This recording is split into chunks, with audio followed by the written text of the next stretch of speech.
I'm Janice. I'm Chelsea. Amy. And we are the Love Mom channel. And we decided to do our first video with our labor and delivery stories. So we hope you guys subscribe and you enjoy our stories and have feedback for us and give us your tips and your advice on your labor and delivery stories. Yes. So my story is basically, I decided to have a C-section. I went into my 39-week checkup and my doctor said, you know, your baby's really big. He's gonna be about 9 pounds. You're not dilated. You haven't progressed at all. What do you want to do? Do you want, this was on a Tuesday. Do you want me to induce you on Sunday, or do you want to come in tomorrow 5 a.m. and have a C-section?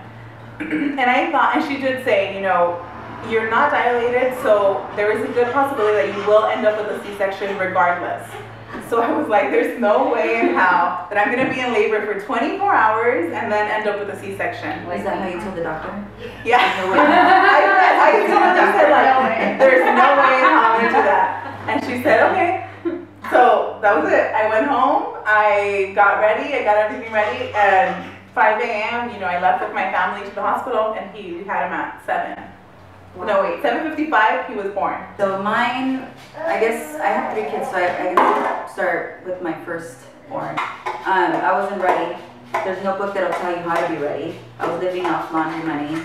Like, anyway, so I'm pregnant. I tell everybody at 6 months I'm having a baby. So it's the day, June 16th, she was born, Callista. She's now 8. I went from weighing 120 pounds to like 216 pounds, so it's very difficult. The hot summer, I wasn't having it. I hated the world, didn't want to talk to people, so I decided to rent a hotel room. So I was staying at my mom's at the time. I go, Mom, and you know, I get a lot of family from Mexico, so we have a lot of people in the house. So I told my mom, I'm gonna go rent a hotel room. So I did, I took off, rented a hotel room, and I was there by myself with my journal, my TV, and I was cool. And the baby. Well, inside me. So pregnant alone, just, you know, peace and quiet. So I started having these cramps. All of a sudden I'm not even pregnant. I don't even think that it's my, you know, my labor pains. I started having this cramp, like, damn, what did I eat? I'm seriously in the restroom, going back and forth for like 5 hours, thinking there's no poop coming out or anything like that. So Like, what's going on? Right, what's going on? So I finally, you know, the mucus plug that you were talking about, I look in the toilet and I see it there. I'm like, shoot, I'm in labor. I call my mom. She picks me up like at 2 o'clock in the morning and take off to the hospital. We're 7 centimeters dilated. Oh my God. Oh, wow, you were right there at the finish line. Yeah. So I'm like, can I have that epidural? They're like, it's too late. I'm like, what? So that's when I started getting a little anxious. But I think she was born maybe about an hour and a half, 2 hours after that. Write everything down because you forget. I don't remember. I know it was like super early in the morning, like 6 o'clock in the morning. And she weighed around 6, 7 ounces. But it's just, you know, these Lamaze classes I recommend are very important because there I am breathing like it's, you know, the movie 9 months, like, you know, that's totally not the way you breathe. Deep breaths makes a world of a difference. So, that's mine. So 14 months later, to my chagrin, it happened. I don't know how, but I got pregnant again. Well, I know how. I have an idea. They're like little soldiers. 14 months later, and that one was another hot summer, August 29th. I had Camila. She's 7 years old, and I went from like 130 to 210. So the weight issues are huge for me. I couldn't take it anymore. I was a whale walking around. I'm like, you know what? I'm having this baby today, so I kind of induced my labor. I bought an IKEA dresser, and I lifted, and I broke my water. Oh my God, you did I did. I wasn't having it. It was hot. You don't understand. Okay. I recommend it, but you know what? It worked. It worked for me. Sure enough, my water broke, and I had never felt my water break. Wow. And we went to the hospital, and I don't even remember who was in there with me. Me. Oh, that was you. yeah. It's crazy, yeah. So yeah, that's how you ended up there. Yeah. You want to talk about it a little bit? Well, I remember. That was pretty random. I mean, I was going crazy, so I don't even know. It was just like really random. Like I remember me and my mom were there, and your boyfriend at the time, right? At the time, he's your husband now, but boyfriend at the time, Eddie, he was there, and I was in the restroom just like watching, looking at what was going on. And I remember that you were like, record, right? And then the nurse was like, you can't record. Right. So I was trying to record in secret. And then out of nowhere, her boyfriend just like Thanks. faints. What? Just passes out, like tapping out, like I'm out. Nobody over done. Yeah. My mom grabs him and takes him out, and then I end up in the, and then just before you know it, before I know it, I was like, let's go, let's do this. And I was like, it was crazy. It was such a crazy. It was the first time that I had ever seen anything like it. And You're like, I'm hopefully the last. no, and I just like a few months later, I saw my godson. You know, I was with him too after. But it was what I remember though, thinking like, man, she's strong, like no pain medication. She was just going, oh, you know what? Well, I will never ever forget is when you were like crowning and she was about to come out, and you were like, get her out, get her out, get her out. I will never forget that. It's like in my mind, like you just put her in the face, like, get her out, get her out, get her out. And I was like, traumatized. I was like, oh my god, that is like. All you have to do is push, because the push kind of takes away from the pain a little bit. But you just end up exhausted.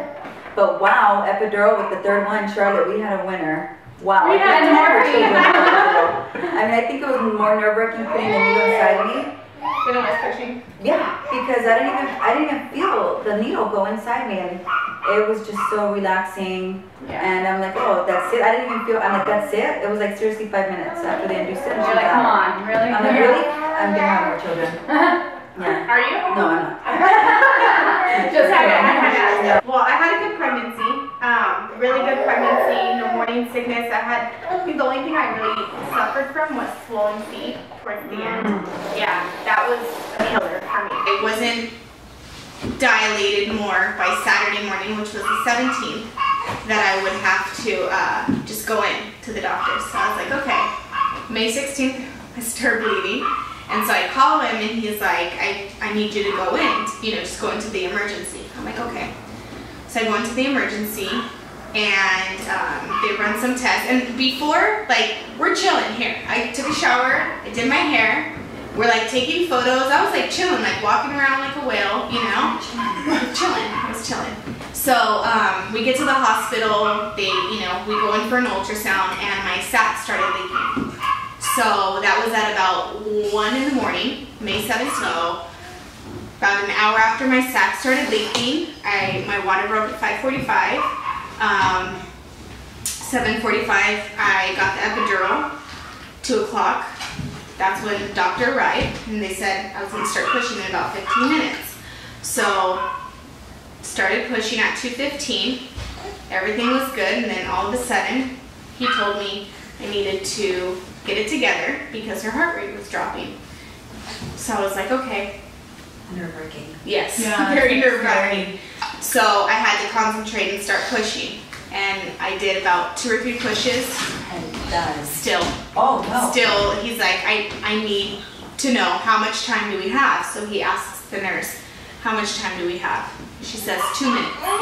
Then at that point, that's when all of the ICU ran in. I had my fiance on one side, my mom on the other side, and they just came in, pushed them out of the way. She had bulldozed my legs literally like all the way back towards my head. And she said, push! I'm like, excuse me. I'm just kidding. And she said, push! And I did one big push, and then after that, she was out. And it was like, I couldn't see what was going on, but my mom and my fiance were completely hysterical because they were seeing everything that was happening. So the cord was wrapped around her neck, and she was blue, shoulder dystocia, which means that her shoulder got stuck as she was coming out. So my experience actually had a very difficult experience. I went into labor the night of my due date, coincidentally. It was a full moon. So everything they tell you about full moons, it's true. I was supposed to, but I wanted pizza. So there I am in a pizza parlor, and I suddenly felt like I just wet myself. And I literally took like 3 trips to the restroom. I'm like, I think I just pissed my pants. And so I was like, you know what, something's wrong. So that's why you should always trust your instincts. I called the nurse. She's like, you're fine, whatever. I went home 12 o'clock, and I was like, no, I'm not fine. You're fine. Like, okay, no, yeah, I'm not fine. I come in and Coincidentally, yeah, my water had broke, my mucus plug came out, and I was nothing dilated. Absolutely nothing. Oh my God. So they put me to walk right away. I walked for 2 hours. So advice now is walk as much as you possibly can. Yeah. So at this point, when I got there, I was having contractions and really hard, irregular contractions, like 5 to 7 minutes apart, and I wasn't feeling them. Again, my pain threshold is really high. I went in, long story short, I was in labor for like, I would say close to 72 hours. That's a short labor for you? No, that's pretty long. So then after that, I did without pain medication for, I would say it was a good 24 hours without pain medication, but again, I wasn't sleeping. Doctor came in and said, I really suggest you sleep. You know, you haven't slept, you're going to be pushing, you're having a difficult labor, so on and so forth. My contractions were irregular. I'm so glad I got the epidural, even though initially I was like, I'm not getting any pain medication. I want to be completely natural. Very happy I did because I was able to sleep. Now, I have a question. Did any of you guys get the shot of, you know, the Pitocin? No, the Pitocin. I got the Pitocin. It was big in my labor, but yeah, the morphine. I did when I had my urinary tract infection. Did you feel high? Dude, it felt great. I felt super high. I'm not kidding. I felt like I was like... Fantastic. Yeah, there you go. I was like, is this my gift? I mean, right now, it's like... I was like, to the labor room with morphine. Thank you. Instead of regular morphine. So I was able to sleep fine. Yeah. Then my contractions came, and it came time to push. I pushed for 3 hours. Oh my gosh. Wow. Yeah, that lasted about 3 hours. Wow. Yeah. And the baby was not coming out. The doctor came in at 7 o'clock and told me, hey, my shift is over at 8. True story. Shift is over at 8. You're giving until 7:30 to have the baby or baby open for an emergency C-section. Because you're still home? I'm sorry? Because he was off. Yeah, because he was off. Yeah. But keep in mind, I had at this point, when your water all leaks, you know, whatever, and you're in labor for so long, it's very dangerous. Yeah. And I contracted a fever, and so obviously that passes on to your baby, you know, when you're on it. You're risking an infection.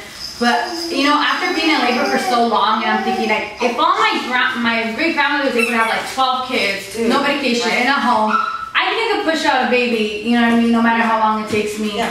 And think, I'm already, you know, here. I do not want a C-section.